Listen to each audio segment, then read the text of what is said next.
एक यहूदी कथा है, वो मैं तुमसे कहूं। मैंने सुना है एक बड़ी धार्मिक बिल्ली थी। बिल्ली आमतौर से चालाक होती, चालाक लोग धार्मिक हो जाते, क्योंकि धार्मिकता तुम्हारी बड़ी चालाकी। तुम कहते जरूर हो कि ये गैर सांसारिक है, लेकिन अगर गौर करोगे तो तुम्हारा धर्म तुम्हारे संसार का ही फैलाव, वो एक बड़ी दुकानदारी, वो एक पारलौकिक स्वार्थ है, वो दूर तक का इंतजाम है। बिल्ली बड़ी धार्मिक थी और दिन रात माला हाथ में लिए बैठी रहती थी। शाकाहारी थी दिन में, रात में मांसाहारी हो जाती थी।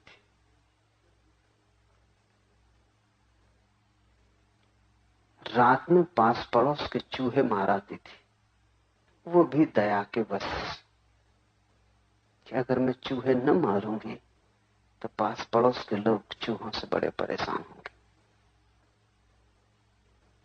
अधार्मिक मन अधार्मिक ही रहेगा, वो धर्म की आड़ में भी अपने लिए हिसाब खोज लेगा। सिर्फ पड़ोसियों की सेवा की दृष्टि से रात को वो जाके मार आती थी।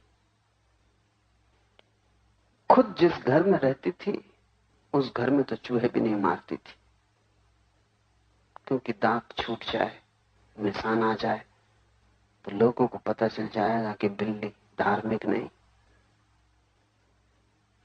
जिनको तुम धार्मिक कहते हो उनका भी एक घेरा होता है, उसमें वो धार्मिक होते हैं, उसके बाहर नहीं। उसके बाहर तुम उन्हें देखो, तुम उन्हें पक्का धार्मिक पाओगे। मंदिर में तुम देखो वो माला जप रहे हैं, दुकान पे तुम उन्हें देखो वो जेब काट रहे हैं। जितनी कुशलता से माला पे उनके हाथ फिरते हैं, उससे भी ज्यादा कुशलता से वो जेब काटते हैं। तुम उनकी शक्ल मंदिर में देखो और दुकान में तुम पहचान ना पाओगे कि शक्ल एक ही आदमी की। घर के लोग भी मानते थे कि उन लोगों को दिन का ही चेहरा दिखाई पड़ता है। पास पड़ोस के लोग भी मानते थे कि बिल्ली बड़ी धार्मिक, ऐसी बिल्ली कभी देखी नहीं। उसका बड़ा सम्मान था, लोग झुक झुक कर नमस्कार करते थे। लेकिन एक दिन बड़ी मुसीबत हुई। घर के लोग एक तोते को ले आए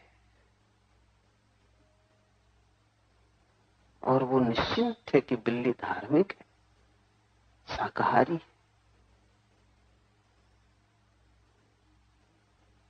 तोता ने आते से गीत गाना शुरू कर दिया। बिल्ली बड़ी नाराज है। उसने कहा ये को उपद्रव आ गया घर में, अब मेरी माला फेरना, ध्यान करना, जब तब सब में बाधा पड़ेगी। ये तोता बड़ा अधार्मिक मालूम होता है। फिर उसने सोचा कि न केवल ये अधार्मिक है, बल्कि जिस ढंग के बेहुदे गीत गा रहा है कामुक मालूम होता है।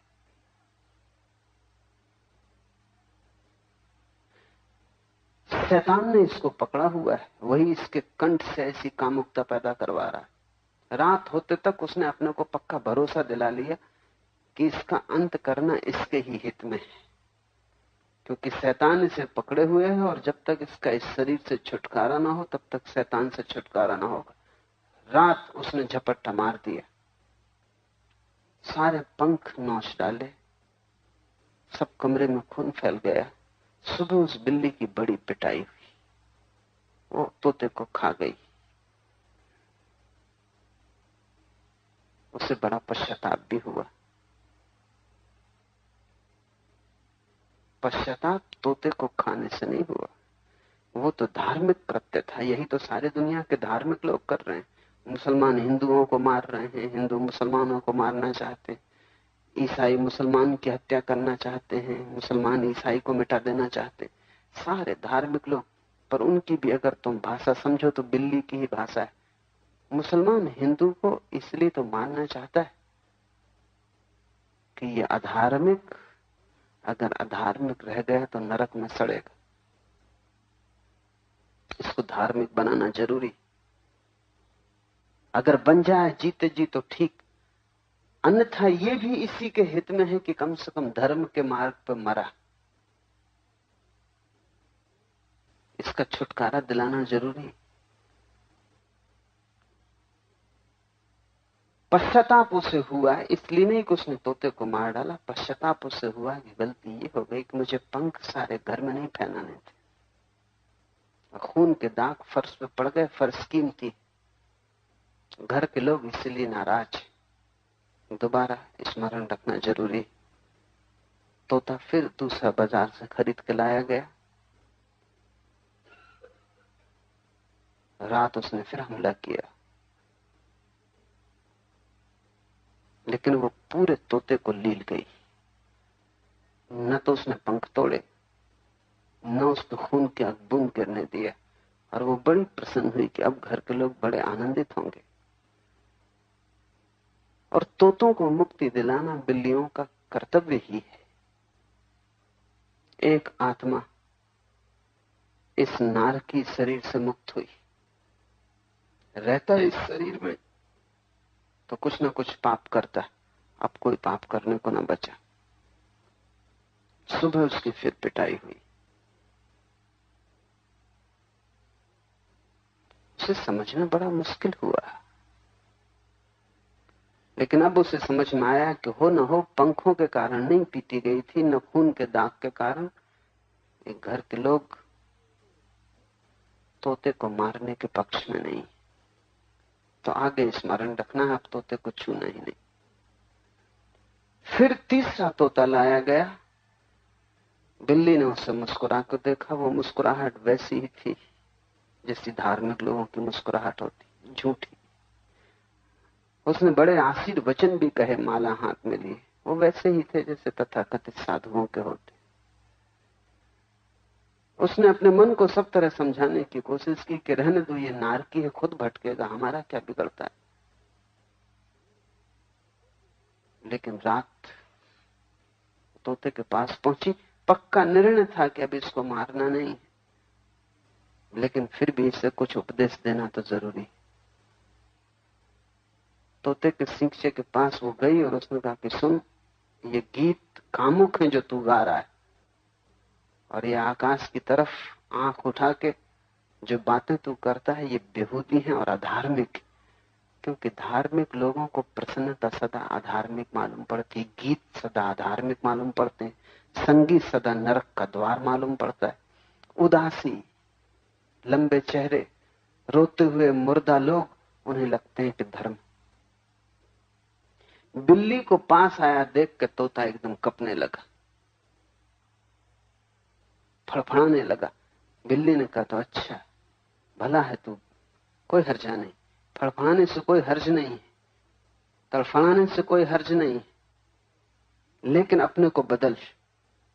और अगर तू भयभीत हो रहा है तो अच्छा लक्षण है, क्योंकि जो परमात्मा से भयभीत होते हैं वही उस तक पहुंच पाते।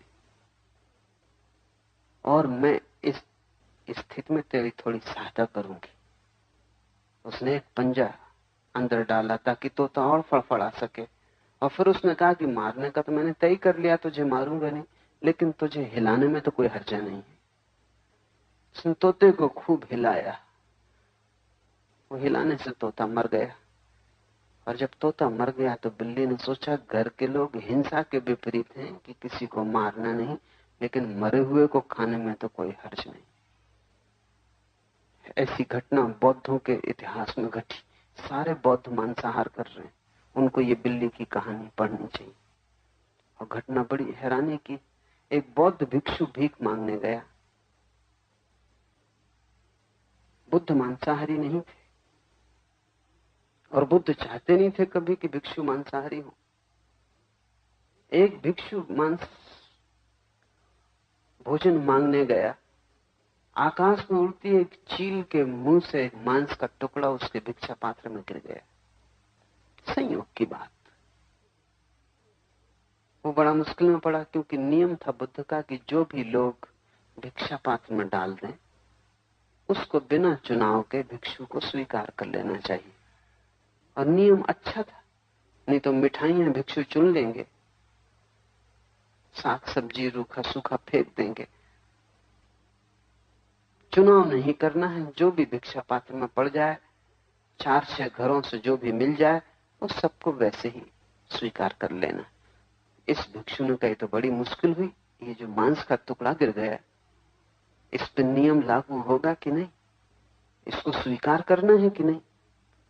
वो आया, उसने बुद्ध को संघ में पूछा कि मैं क्या करूं, मेरे भिक्षा पात्र में एक मांस का टुकड़ा गिर गया है, नियम के हिसाब से इसे मैं खाऊं या फेंक दूं। बुद्ध चुप रहे थोड़ी देर, उन्होंने सोचा उन्होंने कि अगर मैं कहूं कि इसे फेंक दो तो एक व्यवस्था मिल जाएगी सदा के लिए कि भिक्षु निर्णय कर सकता है कुछ चीजें छोड़ने का। अभी तो मैं हूं, कल मैं नहीं रहूंगा, और ये नियम सदा के लिए हो जाएगा, और तब मुसीबत होगी। भिक्षु मिठाइयां खा लेंगे, साग सब्जियां, अच्छी पुड़ियां ले लेंगे, बाकी जो है फेंक देंगे। उससे भोजन की भी हानि होगी और भिक्षु स्वाद की तरफ लोलुपता से बढ़ेगा। फिर बुद्ध ने सोचा, और ये मांस का टुकड़ा जो गिर गया है चील के मुंह से, ये कोई रोज घटने वाली घटना नहीं, ये कोई फिर दोबारा घटेगी, इसका भी कोई कारण नहीं।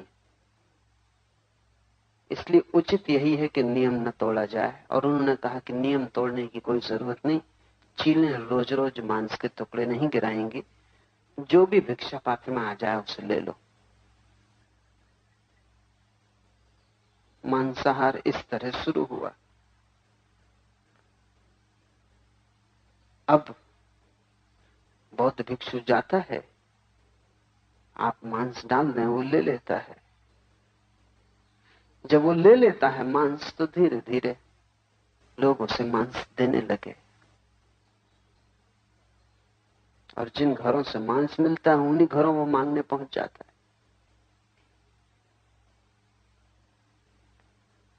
फिर बुद्ध ने कहा कि मार के खाना हिंसा है। मरा हुआ जानवर हो, उसके मांसाहार में कोई हिंसा नहीं। बात बिल्कुल ठीक है, क्योंकि मारने में हिंसा है। अब कोई जानवर मर ही गया, उसके मांसाहार में क्या हिंसा है? कोई हिंसा नहीं।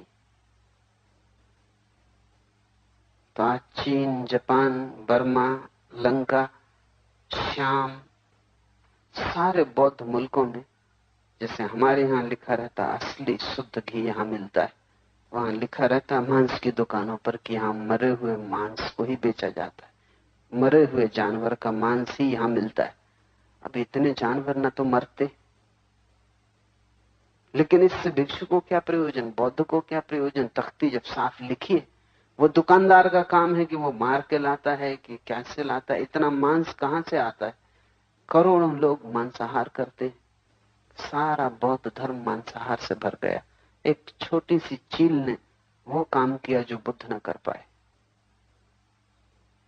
आदमी अपने मन का हिसाब खोज लेता हर जगह से। उस बिल्ली ने सोचा अगर मरे हुए को खाने में क्या हर्ज है, वो तोते को खा गई।